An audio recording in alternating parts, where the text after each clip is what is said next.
नमस्कार बच्चों। कक्षा 7 सामाजिक एवं राजनीति विज्ञान की क्लास में आप सभी का स्वागत है। आज हम उठाने जा रहे हैं बेटा क्लास 7 की एनसीईआरटी की बुक सामाजिक एवं राजनीति विज्ञान का चैप्टर नंबर 1 समानता। इसके आगे वाला पार्ट का तीसरा भाग आज हम लेंगे। आगे के 2 भाग मैं आपको पढ़ा चुकी हूँ। इसमें मैंने आपको बताया था कि किस तरीके से कांता, ओम प्रकाश और अंसारी दंपति के साथ में भेदभाव किया जाता है कि उनके मन में ऐसा लगता है, कांता को मन में फील होता है कि हम सब एक समान नागरिक हैं, लेकिन दिन की समाप्ति के अंत में उसे समझ में आता है कि नहीं, हम लोगों को सबको एक समान अधिकार नहीं दिए गए हैं, हमारे बीच में बहुत सारी असमानताएं व्याप्त हैं। और फिर जब हमने एक कहानी ओम प्रकाश की और एक कहानी अंसारी जी की पढ़ी, जिसके अंतर्गत हमने देखा कि किस तरीके से इस पूरे भारतवर्ष में जातिगत एवं धर्मगत असमानताएं, भेदभाव, छुआछूत जैसी भावनाएं फैली हुई हैं। अब पाठ के आगे पढ़ते हैं कि हमारे भारतीय लोगों को समानता से संबंधित कौन कौन से अधिकार दिए गए हैं और इस असमानता की इस रूढ़िवादिता को हटाने के लिए और कौन कौन से सरकार द्वारा नए प्रयास किए जा रहे हैं। कल तक जो हमने पढ़ा था बेटा, जहाँ हमने ख़त्म किया था भारतीय लोकतंत्र में समानता, अब आज हम उसी टॉपिक से कंटिन्यू करेंगे। भारतीय संविधान सब व्यक्तियों को समान मानता है। इसका अर्थ है देश के व्यक्ति, चाहे वे पुरुष हो, स्त्री, किसी भी जाति, धर्म, शैक्षिक और आर्थिक पृष्ठभूमि से संबंध रखते हों, वे सब समान माने जाएंगे। लेकिन इसके बाद भी हम यह नहीं कह सकते कि असमानता खत्म हो गई है। यह खत्म नहीं हुई है, लेकिन फिर भी कम से कम भारतीय संविधान में सब व्यक्तियों को समानता के सिद्धांत को मान्य किया गया है। जहाँ पहले भेदभाव और दुर्व्यवहार से लोगों की रक्षा करने के लिए कोई कानून नहीं था, अब अनेक कानून लोगों के सम्मान और उनके साथ समानता का व्यवहार को सुनिश्चित करने के लिए मौजूद हैं। देखते हैं कौन कौन से अधिकार हैं। समानता को स्थापित करने के लिए संविधान में जो प्रावधान हैं उनमें से कुछ निम्नलिखित हैं। अब देखते हैं पहला क्या है। कानून की दृष्टि से हर व्यक्ति समान है। इसका तात्पर्य यह है, हर व्यक्ति को देश के राष्ट्रपति से लेकर कांता जैसी घरेलू काम की नौकरी वाले महिला तक सभी को एक जैसे कानून का पालना करना है। दूसरा है, किसी भी व्यक्ति के साथ उनके धर्म, जाति, वंश, जन्म स्थान और उनके स्त्री या पुरुष होने के आधार पर भेदभाव नहीं किया जा सकता है। तीसरा है, हर व्यक्ति सार्वजनिक स्थान पर जा सकता है, जिनमें खेल का मैदान, होटल, दुकानें और बाजार आदि सम्मिलित हैं। सब लोग सार्वजनिक कुओं, सड़कों और नहाने के घाटों का उपयोग कर सकते हैं। और चौथा है अस्पृश्यता। अस्पृश्यता से बेटा तात्पर्य है कि जो छुआछूत की भावना होती है ना, कि भाई ये नीची जात का है, इसको क्यों छू लिया, या फिर इसका पानी तूने कैसे पी लिया, इसके साथ कैसे बैठ के खाना खा लिया, ये जो छुआछूत वाली जो भावना है, उस अस्पृश्यता का उन्मूलन कर दिया गया, यानी कि उसको जड़ से ख़त्म कर दिया गया। उन्मूलन शब्द का अर्थ होता है जड़ से ख़त्म करना। ठीक है, अब देखते हैं आगे। शासन ने संविधान द्वारा मान्य किए गए समानता के अधिकार को 2 तरीके से लागू किया गया है। शासन के अंदर जितने भी संविधान बने समानता को लेकर, उनको उन्होंने 2 तरीके से लागू किया। पहला है कानून के द्वारा लागू किया, दूसरा है सरकार की योजनाएं व कार्यक्रम द्वारा सुविधाहीन समाजों की मदद करके। ठीक है, सुविधाहीन जो कि मतलब जो जिनके पास सुविधा नहीं है, जो बेचारे गरीब हैं, किसी न किसी तरीके से परेशान हैं, उन सुविधाहीन लोगों के लिए विभिन्न प्रकार के कार्यक्रम और योजनाएं बनाई गई है। जिस तरीके से देखिए कि जैसे कि एक विधवा महिला है, उसका पति मर गया है, उसका घर खर्च चलाने के लिए उसके पास पैसे नहीं हैं, तो उन्होंने सरकार ने एक विधवा पेंशन चालू किया है। उसी प्रकार से देख लीजिए कि सरकारी विद्यालयों में मोस्टली गरीब बच्चे आते हैं, उन गरीबों में सभी जाति के लोग होते हैं, तो उन सरकारी विद्यालयों के बच्चों की संख्या को बढ़ाने के लिए, उनकी उपस्थिति को बढ़ाने के लिए विद्यालय में मिड डे मील जैसी योजनाएं बनाई गई है। उन मिड डे मील के अंतर्गत बेटा सभी बच्चे एक साथ बैठ के खाना खाते हैं। उसमें किसी तरह का कोई जातिगत भेदभाव नहीं किया जाता कि तू नीचा है तो तू उधर जाके खाना खा, तू इधर बैठ के खाना खा, किसी तरह का कोई जातिगत भेदभाव नहीं किया जाता है। तो ये सारी जो योजनाएं हैं वो सरकार द्वारा चलाई गई है, किसके लिए? अस्पृश्यता को उन्मूलन करने के लिए। देखते हैं,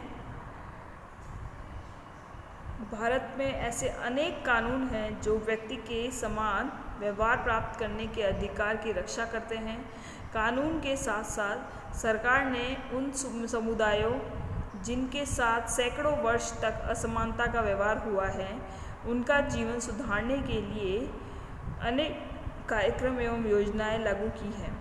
ये योजनाएं यह सुनिश्चित करने के लिए चलाई गई हैं कि जिन लोगों को अतीत में अवसर नहीं मिले, अब उन्हें अधिक अवसर प्राप्त हो सके। समझ में आ गया? जो पिछड़ा वर्ग है, जो शुरू से पिछड़ता आ रहा है, जिनको सुविधाएं नहीं मिल पा रही हैं, उनको अवसर देने के लिए सरकार द्वारा विभिन्न प्रकार के कार्यक्रम और योजनाएं लागू की जा रही हैं। देखते हैं क्या क्या है। इस दिशा में सरकार द्वारा उठाया गया एक कदम है मध्याह्न भोजन की व्यवस्था। मध्याह्न भोजन की व्यवस्था बेटा आप सभी को पता होगा, हर विद्यालय में ये प्रारंभ हो चुका है मध्याह्न भोजन की व्यवस्था। इस मतलब मध्याह्न भोजन की व्यवस्था मतलब मिड डे मील, ठीक है, MDM। यह कार्यक्रम के अंतर्गत सभी सरकारी प्राथमिक स्कूलों के बच्चे को दोपहर में भोजन स्कूल द्वारा कर दिया जाता है। मतलब विद्यालय के खर्च द्वारा ही बच्चों को भोजन दिया जाता है। यह योजना सर्वप्रथम भारत में तमिलनाडु राज्य में प्रारंभ की गई थी और 2001 में उच्चतम न्यायालय ने सभी राज्यों को इसे अपने स्कूल में 6 माह के अंदर आरंभ करने के लिए निर्देश दिया था। समझ में आया? सबसे पहले तमिलनाडु में प्रारंभ की गई थी और 2001 में फिर उच्चतम न्यायालय ने ऑर्डर कर दिया कि अब 6 महीने के अंदर अंदर सभी विद्यालयों में ये योजना चालू हो जानी चाहिए। इस कार्यक्रम में काफ़ी सकारात्मक प्रभाव हुआ है, मतलब काफ़ी इसका जो फीडबैक था वो काफ़ी पॉजिटिव आया है। उदाहरण के लिए कि दोपहर का जो भोजन मिलने के कारण गरीब बच्चों की अधिक संख्या में प्रवेश होने लग गया स्कूल में।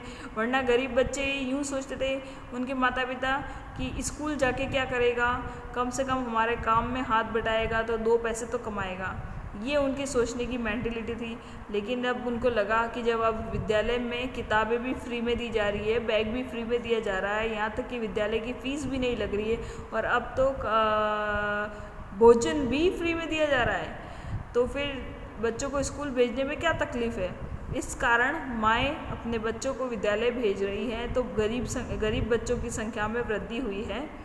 नियमित रूप से स्कूल जाना भी शुरू कर दिया है। क्योंकि पहले जो बच्चे 4 दिन स्कूल आते थे, 10 दिन छुट्टी लेते थे, वो बच्चे अब भोजन के लालच के कारण प्रतिदिन विद्यालय आते हैं खाना खाने के हिसाब से।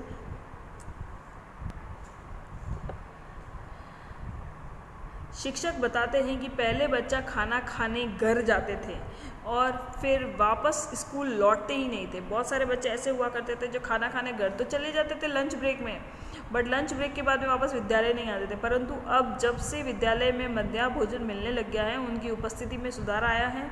वे माताएं जिन्हें पहले अपना काम छोड़कर दोपहर में बच्चों को भोजन को खिलाने के लिए घर आना पड़ता था, अब उन्हें ऐसा नहीं करना पड़ता है। क्योंकि बच्चे भोजन विद्यालय में ही कर रहे हैं तो वो घर नहीं आते हैं।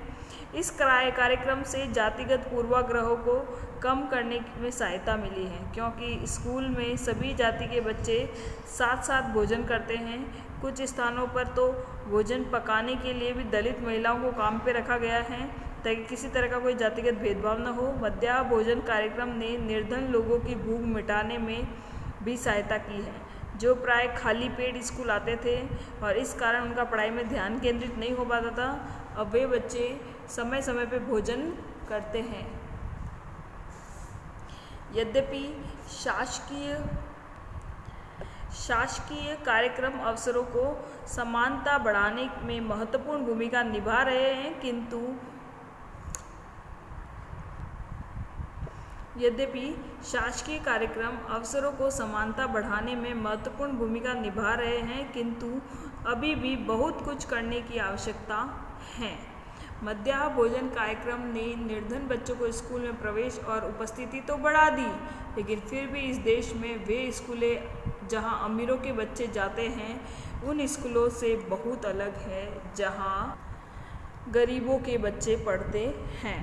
आज भी देश के कई स्कूल हैं जिनमें ओम प्रकाश वाल्मीकि जैसे दलित बच्चों के साथ भेदभाव और असमानता का व्यवहार किया जाता है। इन बच्चों को ऐसी असमानता स्थितियों में ढकेला जाता है जहां उनके सम्मान की रक्षा नहीं हो पाती। ऐसा इसलिए क्योंकि कानून बन जाने के बाद भी लोग उन्हें समझना से इनकार कर देते हैं।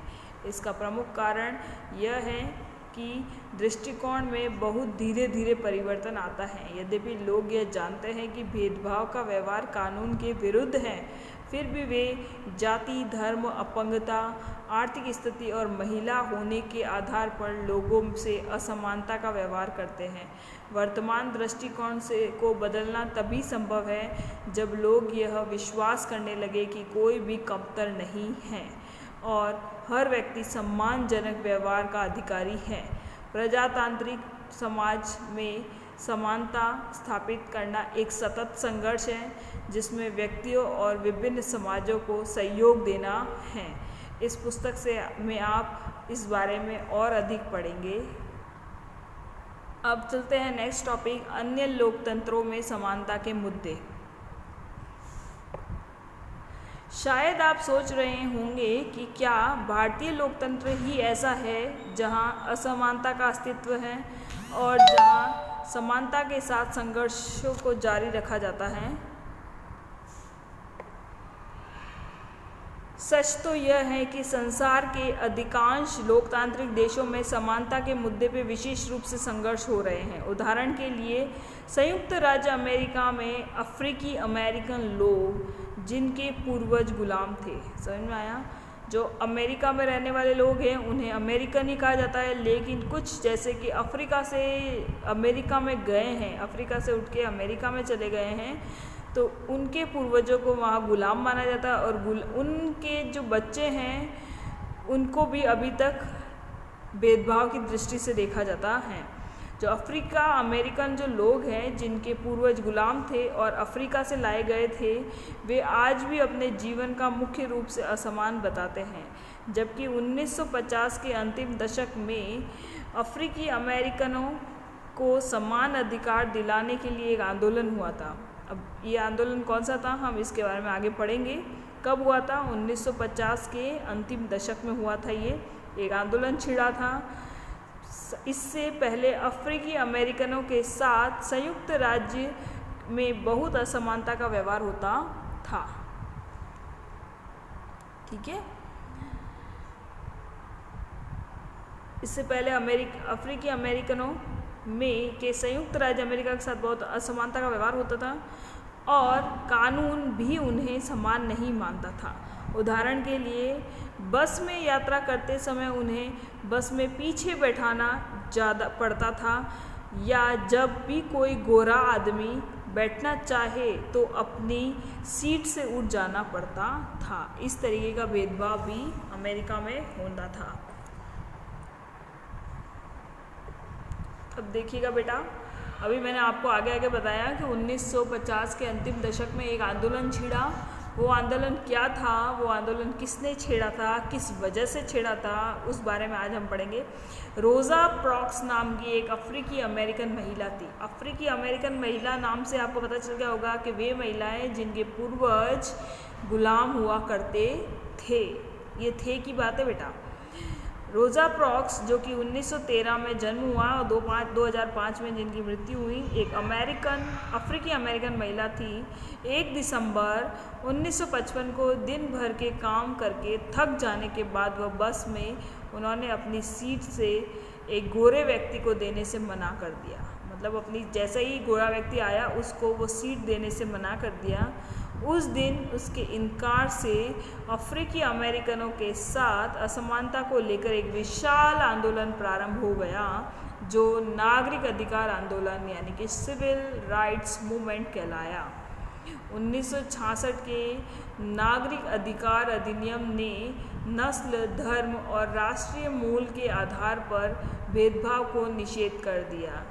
इसने यह भी कहा कि अफ्रीकी अमेरिकन बच्चों के लिए सब स्कूलों के दरवाजे खोले जाएंगे और उन्हें उन अलग स्कूलों में नहीं जाना पड़ेगा जो विशेष रूप से केवल उन्हीं के लिए खोले गए थे। इतना होने के बावजूद भी अधिकांश अफ्रीकी अमेरिकन गरीब हैं। अधिकतर अफ्रीकी अमेरिकन बच्चे केवल ऐसे सरकारी स्कूलों में प्रवेश लेने में ही सामर्थ्य रहते हैं जहां कम सुविधाएं हैं और कम योग्यता वाले शिक्षक हैं, जबकि गोरे विद्यार्थी निजी स्कूलों में जाते हैं या उन क्षेत्रों में रहते हैं जहां के सरकारी स्कूलों का स्तर निजी स्कूलों जैसा ही ऊंचा है। समझ में आ गया? तो समझ में आया किस तरीके से रोज़ा पार्क्स ने एक आंदोलन छेड़ा और उसके अंदर किन किन बातों को उसने रखा। अब चलते हैं भारत के संविधान के अनुच्छेद 15 के अंश। भारत का जो संविधान है उसका जो अनुच्छेद 15 है उसका अंश पढ़ेंगे हम कि उसमें धर्म, मूल, वंश, जाति, लिंग या जन्म स्थान के आधार पर विभेद को प्रतिषेध बोला गया है। प्रतिषेध यानी कि निषेध बताया गया है, जिसमें पहला है राज्य किसी नागरिक के विरुद्ध केवल धर्म, मूल, वंश, जाति, लिंग, जन्म स्थान या इनमें से किसी के आधार पर कोई विभेद नहीं करेगा। दूसरा बताया इन्होंने कोई नागरिक केवल धर्म, मूल, वंश, जाति, लिंग, जन्म स्थान या इनमें से किसी के आधार पर दुकानों, सार्वजनिक भोजनालयों, होटलों और सार्वजनिक मनोरंजन के स्थानों में प्रवेश कर सकेगा। नेक्स्ट है पूर्णतः या भागतः राज्य निधि से पोषित या साधारण जनता के प्रयोग के लिए समर्पित कुओं, तालाबों, स्नान घाटों,